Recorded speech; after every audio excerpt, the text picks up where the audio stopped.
Our camp counselor heard screaming from the lake and told us, "Stay in your bunks. It's just the older kids trying to scare you." But the screaming didn't stop. Part 2. Part of me felt bad for him because he hadn't intended for anyone to die. He'd made a terrible judgment call based on pattern recognition from previous years. But then, I'd remember Lily Morrison's face in those news photos, her bright smile, her whole life ahead of her, and I couldn't quite get to sympathy. The camp closed permanently 2 weeks after the incident. Roger Sutherland resigned and gave a tearful press conference where he accepted responsibility for the systemic failures. Multiple lawsuits were filed by Lily's family and other campers' families. My parents didn't sue because they said I hadn't been directly harmed, but they followed the cases closely. The criminal investigation took months.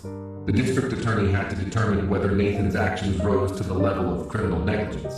Legal experts debated it endlessly on news shows. Some said he was just a young counselor following patterns from previous years and couldn't have known this time was different. Others said that any reasonable person would have at least checked when screaming continued for that long, that his refusal to investigate was reckless indifference to human life. In the end, Nathan was charged with criminally negligent homicide. The trial started 18 months after Lily's death. I was 15 by then, a sophomore in high school, and I was called to testify. I'd never been in a courtroom before. The judge looked stern, the jury looked serious, and Nathan sat at the defense table looking years older than the confident counselor I'd known. He'd lost weight, and his eyes had this hollow quality. When it was my turn on the stand, the prosecutor asked me to describe the night. I told them everything. The screaming, Nathan's dismissive response, the threats of demerits, the way he'd locked himself in his room. The defense attorney tried to make it seem less damning. "Did the screaming sound like previous pranks you'd heard at camp?" he asked me. "I'd only been at camp for 3 days," I answered. I hadn't heard any pranks before, but it sounded real to me, not fake. "But you're not an expert in determining real screams versus fake ones, are you?" "No, but I know what fear sounds like." The defense attorney asked if Nathan had seemed malicious or cruel. "No," I admitted. He seemed annoyed. He seemed like he thought he knew better than us, that he'd seen this before and we were all overreacting. So he was making a judgment call based on experience? A wrong judgment call that killed someone. The judge told me to just answer the questions, not add commentary. But I saw several jurors nodding at my addition. Other campers testified too. Joshua described how the screaming had gone on for 15 minutes. Derek talked about how we'd all known something was wrong, but had been too afraid of punishment to disobey. Amy, the swim instructor, testified about finding Lily's body floating near the dock. The prosecution's expert witness was a camp safety specialist who'd worked in outdoor recreation for 30 years. She tore apart Camp Clearwater's protocols and Nathan's decisions. Any competent counselor, upon hearing screaming that continued for more than 1 or 2 minutes, would at minimum investigate, she testified. The failure to even look out the window, to make a simple phone call to other counselors, to take 5 minutes to verify the situation, represents a fundamental breach of duty of care. The defense called their own expert who argued that Nathan had been following reasonable protocols for dealing with camper pranks. But under cross-examination, even he admitted that after 5 minutes of continued screaming, any counselor should have investigated. The trial lasted 3 weeks. The jury deliberated for 2 days. When they came back, they found Nathan guilty of criminally negligent homicide. He was sentenced to 4 years in prison, though the judge acknowledged he hadn't intended harm. Your failure to act, your dismissal of clear warning signs, and your prioritization of convenience over safety directly led to the death of Lily Morrison, the judge said. Nathan's mother screamed in the courtroom. His father sat with his head in his hands. Lily's parents held each other and cried, not in joy, but in exhausted relief that someone was being held accountable. I watched all of this from the gallery and felt nothing but emptiness. A girl was dead. A man was going to prison. Dozens of us would carry this trauma forever. And for what? Because someone had been too proud to admit they might be wrong, too confident in their pattern recognition, too dismissive of the concerns of children. I thought about how different everything would have been if Nathan had just taken 5 minutes to walk down to the lake. If he'd verified, if he'd checked. That was all it would have taken. 5 minutes of effort and humility, and Lily Morrison would have gone home to her family that summer. The lawsuits continued for years. The civil cases were settled eventually, with the camp's insurance paying out millions to Lily's family. My parents received a settlement check too, even though they hadn't sued, because the families who did sue included all campers who'd been present. I put my settlement money in an account and didn't touch it. It felt wrong to benefit financially from Lily's death. When I turned 18, I donated it to a drowning prevention nonprofit. The trauma from that night affected me in ways I didn't fully understand until years later. I developed severe anxiety around authority figures, always questioning their judgment instead of trusting it blindly. My parents thought I'd become rebellious, but it wasn't rebellion. It was self-preservation. I couldn't let another Nathan Greer make decisions for me without questioning them. I went to therapy starting in college after the nightmares hadn't stopped. I'd dream about being in the water, screaming, while faceless people on shore told each other it was just a prank. I'd wake up gasping, convinced I was drowning. My therapist, Dr. Rachel Foster, helped me understand that I was carrying survivor's guilt. You were a child following instructions from an adult, she said. The responsibility wasn't yours. But knowing something intellectually and feeling it emotionally are different things. I still felt like I should have done more. I graduated college with a degree in social work, specifically focused on youth advocacy and systemic reform. My first job was with a nonprofit that reviewed safety protocols at summer camps and youth programs. I became the person who checked if organizations had adequate emergency response procedures, if staff were properly trained, if there were systems in place to catch failures before they became tragedies. I thought about Camp Clearwater every single day I went to work. When I was 26, I was assigned to review a camp in upstate New York. Walking through their facilities, checking their protocols, I had this moment of profound dissonance. I was in a position of authority now, the person other people would listen to and trust. The weight of that responsibility was crushing. What if I missed something? What if my recommendations weren't enough? What if another kid died because I failed to identify a gap in their system? I called Dr. Foster that night and talked through my spiral. You're doing this work because of what happened, she reminded me. You understand the stakes in a way most people don't. That makes you better at this, not worse. She was right. I was meticulous in my reviews, sometimes to the point of being overbearing. I met my wife Jennifer at a conference on youth safety standards. She worked for the state licensing board that oversaw summer camps and recreational facilities. On our second date, I told her about Camp Clearwater because I couldn't be with someone long-term without them understanding this fundamental part of who I was. She listened to the whole story, then took my hand. That's why you care so much. That's why you're so good at what you do. We got married 2 years later. When we had our first child, a daughter we named Sophie, I became the most paranoid parent imaginable. Jennifer had to talk me down from my anxiety constantly. Every swimming lesson, every school field trip, every sleepover, I was terrified something would go wrong and I wouldn't be there to prevent it. You can't protect her from everything, Jennifer said gently when Sophie was 6 and wanted to go to day camp. I know, I replied, but I can try. I vetted that day camp more thoroughly than I vetted anything in my professional career. I met with the director 3 times, reviewed their emergency protocols, checked their counselor training records, and verified their lifeguard certifications. Nathan Greer was released from prison after serving 3 years of his 4-year sentence. I read about it in the news. There was a photo of him leaving the facility looking older and haunted. He gave one interview to a local newspaper where he said he thought about Lily Morrison every day, that he'd never forgive himself, that he hoped somehow his punishment had brought her family peace, even though he knew it couldn't bring her back. People online were split about whether he'd served enough time. Some thought he should have gotten more, that 4 years was nothing compared to the lifetime Lily had lost. Others thought his life was already destroyed, that he'd never work with youth again, that he was carrying a burden that would never leave him. I didn't know what I thought. The anger I'd felt as a teenager had calcified into something more complex. He'd made a terrible mistake born out of arrogance and pattern recognition bias. He deserved consequences. But he also wasn't a monster, just a flawed human who'd been put in a position of responsibility he wasn't equipped to handle.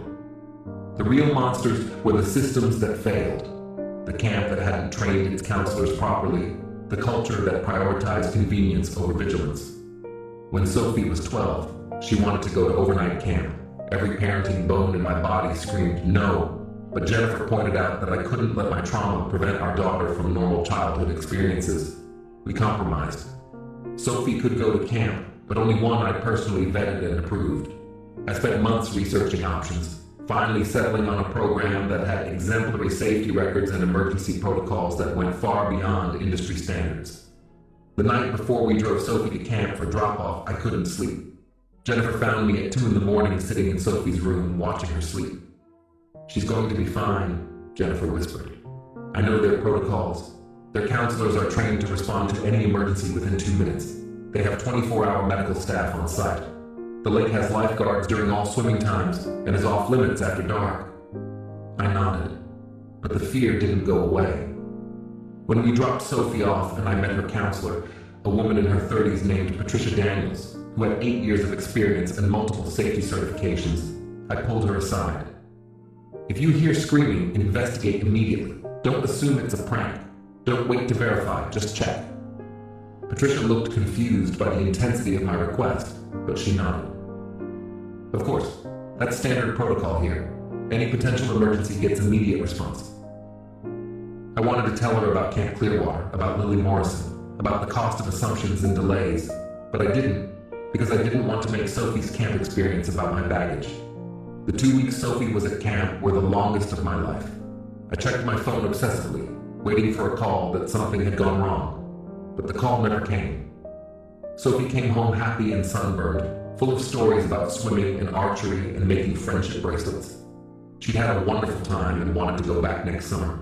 I smiled and told her of course she could, and later that night I cried in relief that she'd gotten the camp experience I'd been denied. Lily Morrison would have been 33 years old the year Sophie went to camp. I thought about that often. What would Lily have been doing? Would she have been married, had kids, pursued a career? All the possibilities that had been stolen from her because someone hadn't taken 5 minutes to check. I continued my work in youth safety for 15 years.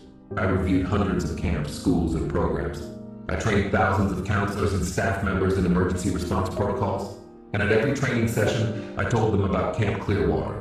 I didn't use Lily's name because her family deserved privacy, but I told them about the counselor who'd assumed screaming was a prank, about the girl who drowned while people listened and did nothing, about the tragedy that could have been prevented with one simple check. "Your job isn't just to run activities and keep kids entertained," I'd tell them. "Your job is to keep them alive. And that means investigating every potential emergency no matter how unlikely it seems. It means setting aside your pride and your assumptions and your convenience. It means accepting that you might be wrong and acting anyway." The counselors would listen with wide eyes, some of them barely older than the kids I'd been at Camp Clearwater. I hoped the story would stick with them, that when they heard something concerning, they'd remember and check. That they'd be the person Nathan Greer had failed to be. The 30th anniversary of Lily's death came when I was 44. The local newspaper did a retrospective piece, interviewing Lily's parents who'd never fully recovered from their loss, interviewing Nathan who'd moved across the country and worked in construction under a different name, interviewing some of the other campers who'd been there. They reached out to me too, but I declined. I didn't need to revisit it publicly because I revisited it privately every day. Instead, I wrote a letter to Lily's parents. I'd never contacted them before, never knew what to say that wouldn't sound hollow or self-serving. But on the 30th anniversary, I felt compelled to tell them something. "Dear Mr. and Mrs. Morrison, I was in cabin 7 at Camp Clearwater the night Lily died. I heard her screaming and did nothing because my counselor told me it was a prank. I've spent my entire adult life trying to make sure what happened to Lily never happens to another child. I work in camp safety, training counselors and reviewing protocols. I tell your daughter's story, though not her name, to every new counselor I train. I want you to know that Lily's death wasn't meaningless. It's created ripples that have saved lives. Every time a counselor investigates because they remember the consequences of not investigating, that's Lily's legacy. I'm sorry I couldn't save her, but I've tried to honor her memory by making sure others don't face the same fate. I hope that brings you some small measure of peace." I sent the letter not expecting a response. But 3 weeks later, I received one. Mrs. Morrison wrote back in careful handwriting. Thank you for your letter. Thank you for the work you do. Thank you for remembering Lily as a person, not just a tragedy. We miss her every day. Knowing that her death has prevented others brings us the only comfort we can find. Please continue your work. It matters more than you know. Sophie graduated high school and decided to major in emergency management at college. She told me she'd been inspired by the work I did, by the passion I brought to making systems safer. I was proud and terrified in equal measure, because it meant she understood the stakes, understood that systems fail and people die when we're not vigilant. On her first day of college, I drove her to campus and helped her move into her dorm. As I was leaving, she hugged me tight and said, "Dad, I know why you do what you do. I know about Camp Clearwater. I Googled it years ago after I overheard you and Mom talking. I'm going to help too. We're going to make things better." I cried on the drive home, overwhelmed by the strange way tragedy propagates through generations. How one terrible night when I was 14 had shaped my entire life, and was now shaping my daughter's. But maybe that was how things got better. Not through forgetting, but through remembering and acting. Through letting the pain fuel purpose instead of just sitting with it as an open wound. I'm 50 now and still working in youth safety. My hair is gray and my back hurts, and I'm supposedly getting close to retirement age, but I can't imagine stopping. Every protocol I improve, every counselor I train, every emergency response system I help implement is another small wall between children and preventable tragedies. Last month, I was reviewing a new summer camp in Colorado, walking through their facilities with the director. We got to the lake, beautiful and clear, surrounded by pine trees. The director was explaining their swimming protocols when we heard shouting from the water. A counselor immediately blew a whistle, and lifeguards moved into position. Within 30 seconds, staff had verified it was just kids playing, but they'd responded anyway. They'd checked. "Good response time," I said to the director. She smiled. "We take safety seriously here. One of our staff trainers told us a story once about a camp where they didn't check screaming and a girl drowned. That story stuck with me. We always check, no matter what." I felt my throat tighten. Lily's story, the one I'd told hundreds of times, had made it here. Had influenced this director's protocols, had maybe, in this small way, saved someone. "That's good," I managed to say. "That's the right approach." As I drove home that evening, I thought about Nathan Greer, wherever he was now, living with what he'd done. I thought about the other counselors who'd heard the screaming and done nothing. I thought about all of us in Cabin 7 who'd stayed in our bunks. But mostly I thought about Lily Morrison, 17 years old, drowning in dark water while people listened and assumed she wasn't worth checking on. She deserved better. Every child deserves better. And maybe, just maybe, after 36 years of work and training and protocol changes, we're finally getting closer to a world where better is the standard instead of the exception.